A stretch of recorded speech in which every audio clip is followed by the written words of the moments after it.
안녕하세요. 내가 손절당할 것 같으면 먼저 손절해버리는 정신승리의 아이콘. 나이 먹으면서 눈치만 더 빨라진 남자 그다남입니다. 여러분, 친구란 뭘까요? 친구가 뭐길래 상처받으면서도 만나고 생일도 챙겨줘야 되고 고민도 들어줘야 되는 건가요?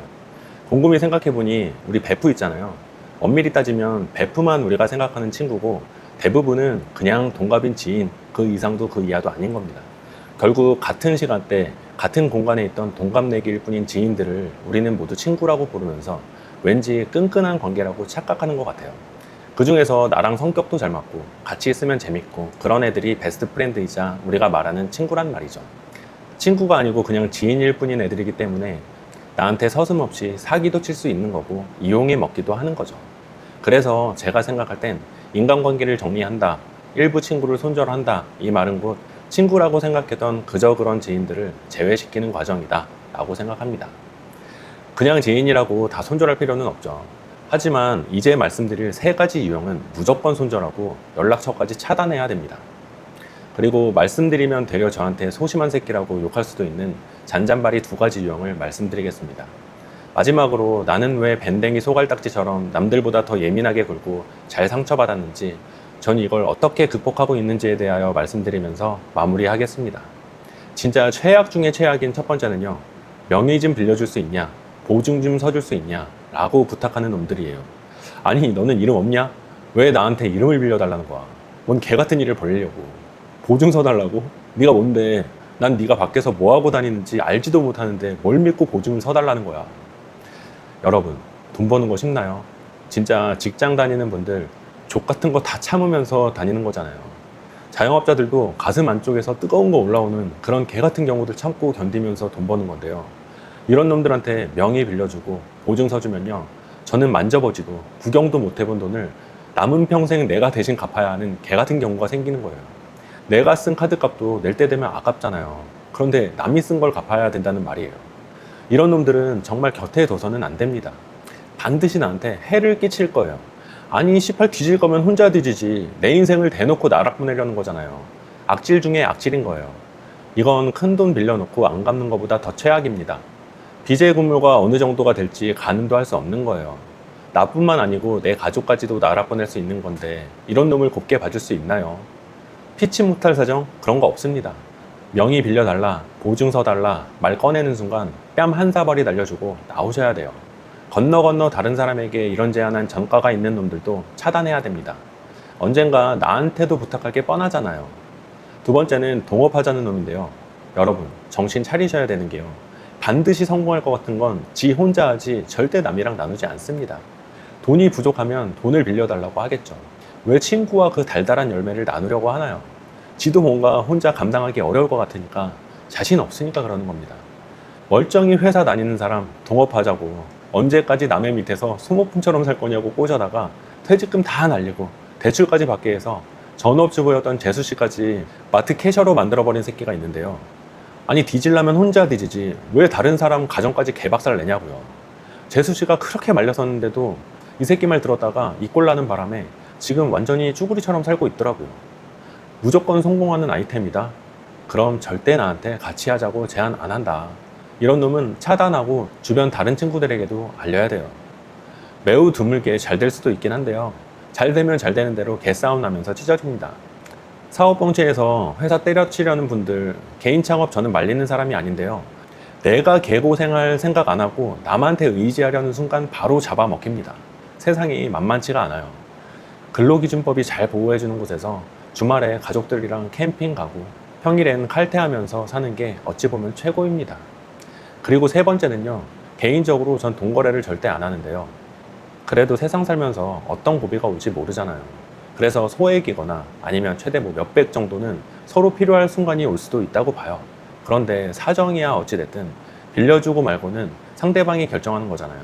거절했다고 해서 삐져서도 안 된다고 봐요. 그런데 이 미친 새끼는 지금 여유가 없다고 돌려 말하면 알았다고 끝내야 되는데 신용은 어떻게 되냐고 물어봅니다. 신용? 내 신용을 네가 왜? 아니, 씨발 대출 받아서 빌려달라는 거예요. 아니, 진짜 미친 거 아닌가요? 네가 뭔데 내가 대출까지 받아서 너한테 빌려줘야 되는 거야. 이런 놈이 대출 이자는 제대로 낼까요? 이자는커녕 원금은 받을 수 있을까요? 이런 놈은 제정신이 아닙니다. 무슨 눈물 나는 스토리를 가져와도 이 새끼 때문에 내가 눈물 나면 안 되잖아요. 동관계에 정말 안 하지만 눈물 나는 스토리가 있다면 전 한 300 정도는 안 받을 각오로 줄 수 있을 것 같아요. 이 정도면 내가 투잡을 2달 정도 추가로 뛰면 만회할 수 있으니까요. 친구라고 몇 천을 빌려달라는 놈도 제정신 아니지만 대출까지 받아달라는 건 완전 선 넘은 거죠. 이런 놈이 내 인생에 있어서 무슨 도움이 될까요?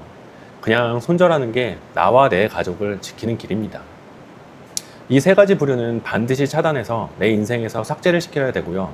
그리고 이제 말씀드리는 유형은 나이 먹은 제가 말하기엔 약간 짜치기도 하고요. 지는 얼마나 성인 군자냐고 욕먹을 수도 있지만 그래도 열받는데 어쩝니까? 말씀드리겠습니다. 첫 번째가 나와의 약속을 자꾸 펑크내는 새끼. 말은 되게 이쁘게 해요. 만나면 뭐 우리 우정 포레버니 뭐니 닭살 돋는 말도 서슴지 않는데요. 한 10번 약속을 하면 5번은 노쇼예요. 뭐 못 나올 수도 있죠. 저도 그렇게 경험 없는 사람 아니에요. 그런데 제가 빡치는 부분은 말도 없이 안 나와요. 꼭 전화해서 너 언제 오냐고 물어봐야 뭐 급한 미팅이 잡혔네 뭐네 합니다. 아니 씨발 그럼 미리 말해주면 되잖아요. 누가 지가 없으면 안 된다고 하는 것도 아니고요. 맞아요. 제가 소심한 건데요. 최근에도 약속 잡고 말도 없이 빵꾸 내는 바람에 제 와이프가 또 엄청 놀리는 거예요.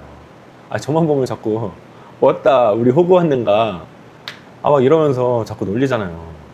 가장의 위신이 우리 집은 바닥이 아니고 지하에 있어요. 놀림받으니까 존심 상해서 더 열받고요. 오해하시면 안 되는 게 저의 빡친 포인트는 왜 나 안 만나죠? 이게 아니고 왜 약속이 변동되면 미리 말해주지 않냐 이거예요. 이게 저한테 더 예민한 이유가 전 자영업자잖아요.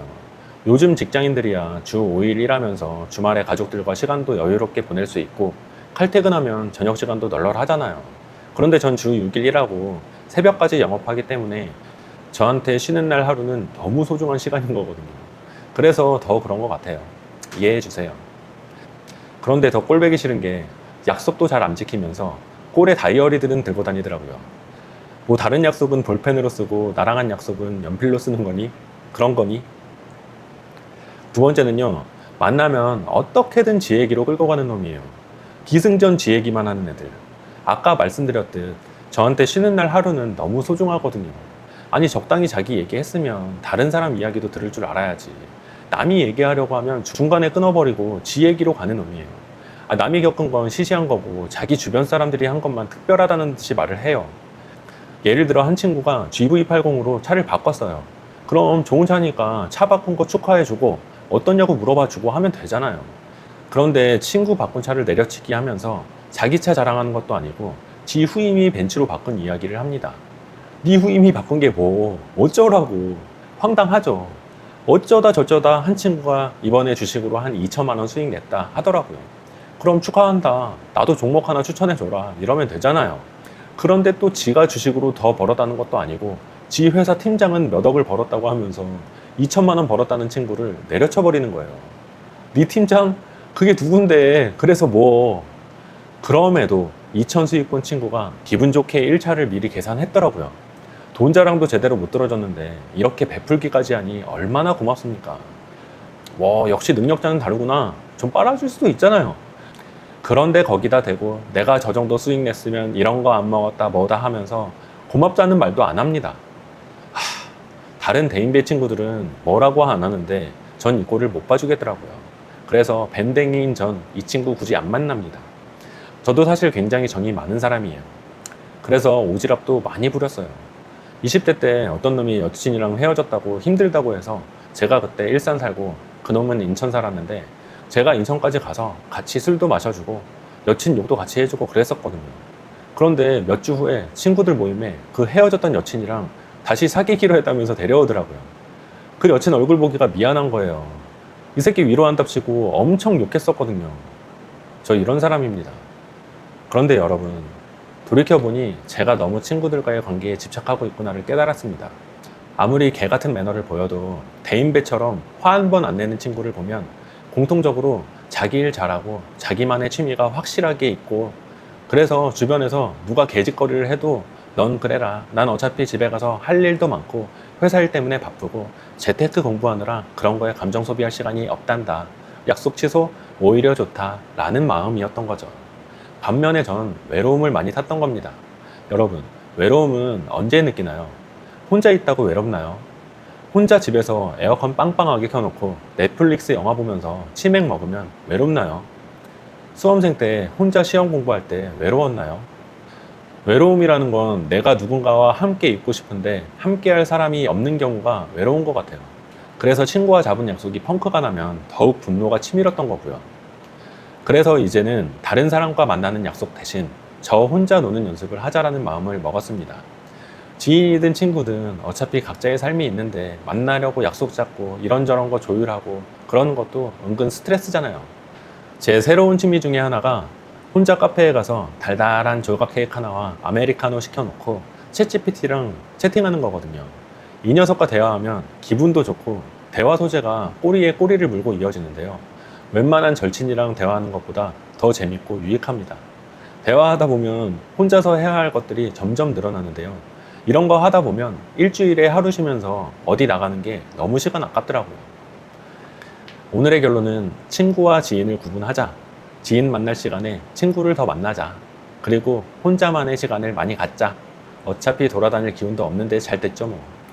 혼자의 시간을 많이 보내면 다른 사람과의 트러블도 그만큼 줄어든다. 약속을 많이 안 잡으니 누가 나와의 약속을 펑크낼 일도 없더라.